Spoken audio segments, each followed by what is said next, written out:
Hello, नमस्कार, आदाब, सत श्री अकाल और अस्सलाम वालेकुम। मैं हूं मोहम्मद अहमद काज़मी, लेकर आया हूं आपका पसंदीदा कार्यक्रम नज़र दुनिया पर। मिडिल ईस्ट में एक तरफ इजराइल की नफ्ताली बेनेट सरकार पार्लियामेंट में मेजॉरिटी खो चुकी है, जबकि फ़िलिस्तीनियों की तरफ से कब्ज़े वाले इलाकों में यहूदियों के ख़िलाफ़ तेज़ी से हमले जारी हैं। इन हमलों में 2 हफ्तों में 14 इजरायली और 8 फ़िलिस्तीनी मारे जा चुके हैं। इस सब के बीच लेबनान में हिजबुल्लाह के लीडर हसन नसरुल्लाह ने फ़िलिस्तीनी हमलावरों को हीरो कहते हुए उन्हें सपोर्ट का ऐलान किया है और कहा है कि इजरायली जुल्म के ख़िलाफ़ जीत हासिल करने की कोशिशों को वो सपोर्ट करते हैं। आज हम ये भी बताएंगे कि इजराइल में कहाँ कहाँ फ़िलिस्तीनी जवानों ने हमले किए हैं और इन हालात में प्राइम मिनिस्टर नफ्ताली बेनेट अपनी कुर्सी बचाने के लिए क्या कुछ कर रहे हैं। नफ्ताली बेनेट जो खुद फ़िलिस्तीनियों को मारने पर फ़ख्र करते थे, अब उनका क्या हाल है। एपिसोड काफ़ी अहम है, आखिर तक ज़रूर देखें। आपसे गुजारिश है कि अगर आपने अभी तक media star world YouTube channel subscribe नहीं किया है तो सब्सक्राइब कर लें और घंटी दबाना ना भूलें, ताकि हमारी हर नई वीडियो का नोटिफिकेशन आप तक पहुंच सके। आज इजराइल में फ़िलिस्तीनियों की तरफ से बढ़ते हुए हमलों के बारे में हिजबुल्लाह लीडर हसन नसरुल्लाह ने कहा है कि फ़िलिस्तीनी लोगों की बहादुरी के नतीजे बहुत अहम होंगे। कल शाम अल मनार टेलीविज़न पर तकरीर करते हुए हसन नसरुल्लाह ने इजराइल के ख़िलाफ़ फ़िलिस्तीनियों के ज़रिए किए जाने वाले बहादुरी के नए कारनामों की सराहना करते हुए कहा कि हिजबुल्लाह जीत हासिल करने के लिए फ़िलिस्तीनी लोगों के साथ खड़ा रहेगा। उन्होंने फ़िलिस्तीन में इजराइल के कब्ज़े के ख़िलाफ़ उनकी जद्दोजहद में फ़िलिस्तीनियों के साथ अपनी सपोर्ट को दोहराया। हसन नसरुल्लाह ने कहा कि हमें फ़िलिस्तीन के मर्दों, जवानों, औरतों, बच्चों और बुज़ुर्गों की बहादुरी के सामने पूरी मजबूती और फ़ख्र के साथ खड़ा होना चाहिए। उन्होंने कहा कि कब्ज़े वाले फ़िलिस्तीन में जो कुछ हो रहा है उसका दुश्मन के साथ टकराव और इजराइल के मुस्तकबिल पर बहुत बड़ा असर पड़ेगा। हसन नसरुल्लाह ने इजरायली हुकूमत को खिताब करते हुए कहा कि अगर आप फ़िलिस्तीनी लोगों की नाउम्मीदी और हताशा पर दांव लगा रहे हैं तो आप गलती पर हैं। अगर आपको लगता है कि अरब हुकूमतों के धोखे से फ़िलिस्तीनी जवान वापस आ जाएंगे तो आप गलती पर हैं। हिजबुल्लाह के लीडर ने यह भी कहा कि फ़िलिस्तीनियों के ख़िलाफ़ इजराइल का जुल्म फ़िलिस्तीनियों को इजराइल के कब्ज़े के ख़िलाफ़ और मजबूत करेगा। फ़िलिस्तीनी लोगों और उनके रेजिस्टेंस के लिए अपना सपोर्ट जताते हुए नसरुल्लाह ने कहा कि कब्ज़े वाले फ़िलिस्तीन में और उसके आसपास जो कुछ हो रहा है उसमें लंबी मुद्दत तक रुकावट, ज़्यादा सपोर्ट और इत्तेहाद की ज़रूरत है। हसन नसरुल्लाह ने कहा कि हम इस लड़ाई में और जीत हासिल करने में फ़िलिस्तीनियों के साथ हैं।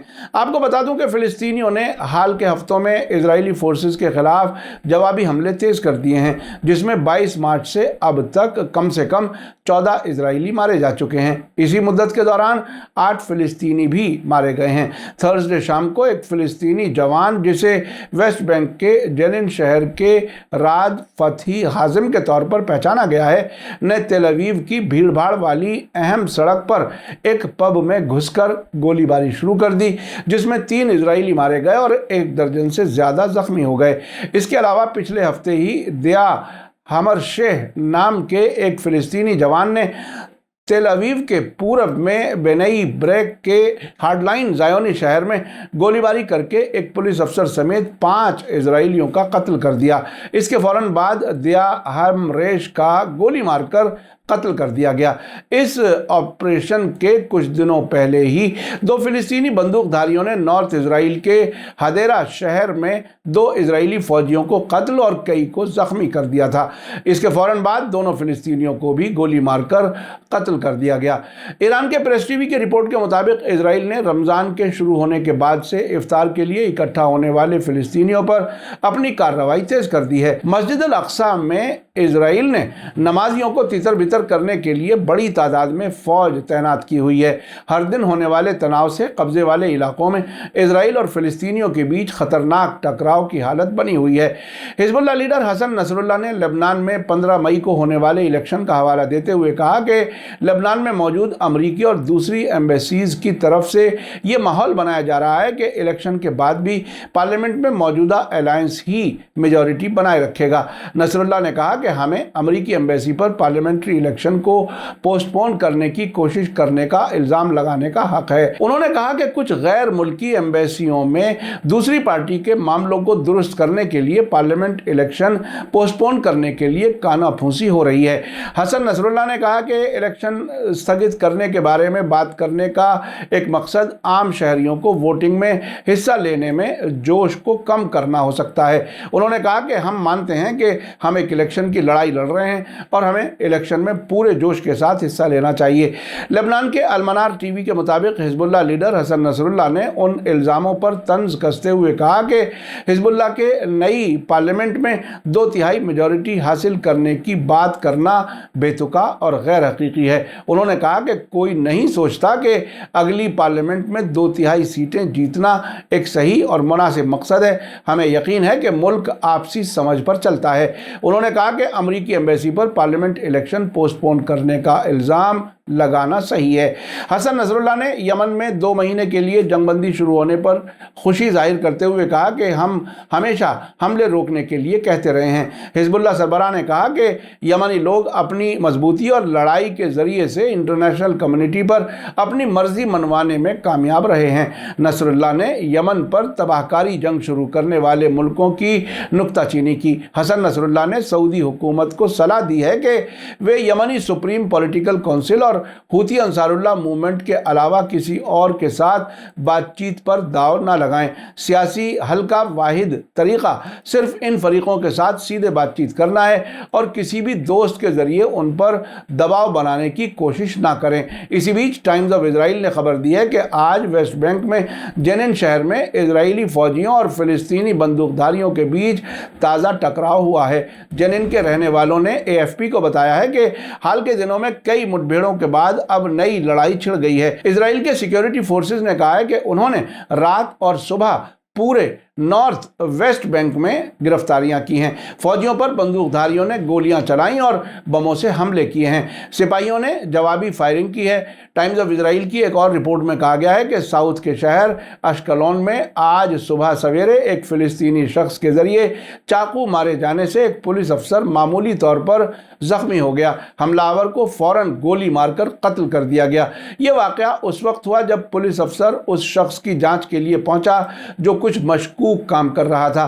चेकिंग के दौरान फिलिस्तीनी जवान ने चाकू निकालकर अफसर पर वार कर दिया। पुलिस अफसर अपनी बंदूक निकालने में कामयाब रहा और हमलावर को गोली मार दी। यह वाकया सिक्योरिटी हाई अलर्ट के दौरान पेश आया है क्योंकि इजराइल हाल के बरसों में सबसे खतरनाक टेररिस्ट हमलों का सामना कर रहा है, जिसमें पिछले 2 हफ्तों में 14 लोग मारे जा चुके हैं। इसी बीच आज ही जेरूसलम पोस्ट ने खबर दी है कि डिफेंस मिनिस्टर बेनी गैंट्स ने ईरान के न्यूक्लियर प्रोजेक्ट पर इंस्पेक्शन की कमी को पूरा करने के लिए एक इलाकाई अलायंस बनाने और खुफिया कोऑपरेशन बढ़ाने की अपील की है। वॉशिंगटन इंस्टीट्यूट पॉलिसी फोरम में बोलते हुए गेंट्स ने कहा कि ईरान अपने यूरेनियम एनरिचमेंट को जारी रखे हुए है और तकरीबन 90% एनरिचमेंट तक पहुंच चुका है। तेहरान की तरफ से फैसला करने की देर है। उसके पास न्यूक्लियर हथियार बनाने के लिए काफ़ी एनरिच्ड यूरेनियम मौजूद है। उन्होंने कहा कि जब वो न्यूक्लियर समझौते के लिए अमेरिका की ज़रूरत को समझते हैं तो समझौते में खामियों को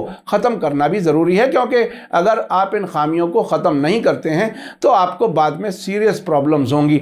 इसी बीच इजराइल के प्राइम मिनिस्टर नफ्ताली बेनेट ने पार्लियामेंट में मेजॉरिटी खोने के बाद कहा है कि वो अपनी खामियों को दुरुस्त करेंगे और फिलहाल उनकी सरकार को ख़तरा नहीं है। आपको बता दूं कि एक तरफ अमेरिका हिजबुल्लाह को टेररिस्ट ग्रुप कहता है, लेकिन साथ ही वो उससे बात भी करना चाहता है। इसी साल जनवरी में लेबनान के अल अखबार न्यूज़पेपर ने बताया था कि वाशिंगटन ने कुछ मामलात पर राय मशवरा करने के लिए हिजबुल्लाह से राब्ता करने की कोशिश की थी, जिसे हिजबुल्लाह ने सख्ती से ठुकरा दिया। हिजबुल्लाह के एक सीनियर लीडर सैयद सफ़ीउद्दीन ने भी जनवरी में कहा था कि अमेरिका हिजबुल्लाह के साथ लगातार राब्ता करने की कोशिश कर रहा है, लेकिन हिजबुल्लाह इसके सख्त मुखालिफ है। उन्होंने कहा था कि अमेरिका लेबनान पर कंट्रोल जमाना चाहता है, जिसका असल मकसद इलाके में इजराइल को सिक्योरिटी सिक्योरिटी मुहैया करना है। सैयद सफीउद्दीन ने आगे कहा था कि इलाके और लेबनान में अमरीकियों के पास ऑप्शंस हैं जिसे वो शुरू से इस्तेमाल करता रहा है और इसके मुकाबले में हमारे पास भी ऑप्शंस हैं जिसके मुताबिक हम अमल करते रहे हैं। आपको बता दूं कि ईरान के नए प्रेसिडेंट इब्राहिम रईसी ने जून 2021 में अपनी पहली प्रेस कॉन्फ्रेंस में एक सवाल के जवाब में कहा था कि वो अमेरिकी प्रेसिडेंट जो बाइडेन से नहीं मिलना चाहते। इससे पहले इराक में भी ऐसा वाकया हो चुका है। 2003 में अमेरिकी हमले के बाद अमेरिका के पहले गवर्नर पॉल ब्रेमर ने नजफ में सबसे बड़े शिया मजहबी रहनुमा आयतुल्लाह सिस्तानी से मिलने की कोशिश की थी, जिसके लिए आयतुल्लाह सिस्तानी ने साफ इनकार कर दिया था। आपने देखा कि लेबनान से हिजबुल्लाह की तरफ से फिलिस्तीनी रेजिस्टेंस को कितनी ताकत मिलती है। हसन नसरुल्लाह ने साफ कहा है कि वो फिलिस्तीनियों की हिम्मत के साथ जारी जुल्म के खिलाफ लड़ाई में उसके साथ खड़े हैं। इजराइल में ये पहली बार है कि फिलिस्तीनियों के हमलों में 2 हफ्ते के अंदर 14 इजरायली मारे जा चुके हैं। इन हालात में इजराइल में सियासी उथल पुथल और कमज़ोर सरकार है। आने वाले वक्त में यह देखना काफ़ी अहम होगा कि क्या इजराइल के अंदर फिलिस्तीनियों के हमले जारी रहते हैं या रुक जाते हैं। अलबत्ता हालात से ऐसे इशारे मिल रहे हैं कि ये अभी रुकने वाले नहीं हैं। इसी के साथ मुझे दीजिए इजाज़त। आज का एपिसोड कैसा लगा कमेंट्स में ज़रूर लिखें। थैंक यू, धन्यवाद, शुक्रिया। जय भारत, जय हिंद। मीडिया स्टार वर्ल्ड के और वीडियो देखने के लिए हमारे चैनल को सब्सक्राइब करें और सीधे नोटिफिकेशन पाने के लिए बेल आइकन दबाएं। और अगर हमारी खबर सच्ची और अच्छी लगे तो अपने व्हाट्सएप, इंस्टाग्राम, फेसबुक और ट्विटर अकाउंट पर ज़रूर शेयर करें।